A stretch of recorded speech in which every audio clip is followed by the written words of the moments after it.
ఓ cinema అయిపోవడమే late. Next సినిమాను jet స్పీడ్లో start చేసేస్తున్నారు బాలయ్య. ప్రస్తుతం బాబీ దర్శకత్వంలో చేస్తున్న డాకు మహారాజ్ షూటింగును ఇటీవలే కంప్లీట్ చేశారు బాలయ్య. ఈ సినిమా 2025 సంక్రాంతి కానుకగా జనవరి 12న రిలీజ్ కానుంది. కానీ అప్పుడే అఖండ 2 షూటింగ్ స్టార్ట్ అయిపోయింది. సింహ, లెజెండ్, అఖండ తర్వాత బాలయ్య, బోయపాటి కాంబినేషన్లో వస్తున్న 4వ సినిమాగా అఖండ 2 రాబోతోంది. రీసెంటుగానే ఈ చిత్రం గ్రాండ్గా లాంచ్ అవగా తాజాగా అదిరిపోయే అప్డేట్ ఇచ్చారు మేకర్స్. అఖండ 2 సినిమా షూటింగ్ ప్రారంభమైనట్టు తెలిపారు. ఈ షూటింగ్ కోసం రామోజీ ఫిల్మ్ సిటీలో భారీ సెట్టును నిర్మించారు. ఇక ఈ సినిమా రిలీజ్ డేట్ కూడా లాక్ చేశారు మేకర్స్.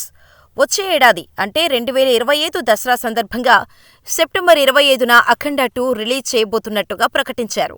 తెలుగు, హిందీ, తమిళం, కన్నడ, మలయాళ భాషల్లో ఈ సినిమా విడుదల కానుంది. దసరా హాలిడే సీజన్లో ఈ సినిమా విడుదల కావటం, అక్టోబర్ 2న దసరా పండుగ కావటంతో ఇది అఖండ 2కి పర్ఫెక్ట్ డేట్ అనే చెప్పాలి. అయితే సంక్రాంతికి డాకు మహారాజుగా సందడి చేయనున్న బాలయ్య, దసరాకు అఖండ 2తో మాస్ తాండవం చేయటం నందమూరి ఫ్యాన్స్కి ఫుల్ జోష్ నింపుతోంది.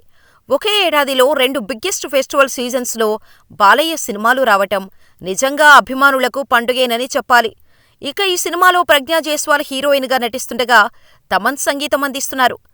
14 రీల్స్ ప్లస్ బ్యానర్ నిర్మిస్తున్న ఈ సినిమా బాలయ్య కుమార్తె తేజస్విని సమర్పణలో భారీ స్థాయిలో రూపొందనుంది. మరి ఈసారి బాలయ్య, బోయపాటి ఎలాంటి సెన్సేషన్ క్రియేట్ చేస్తారో చూడాలి.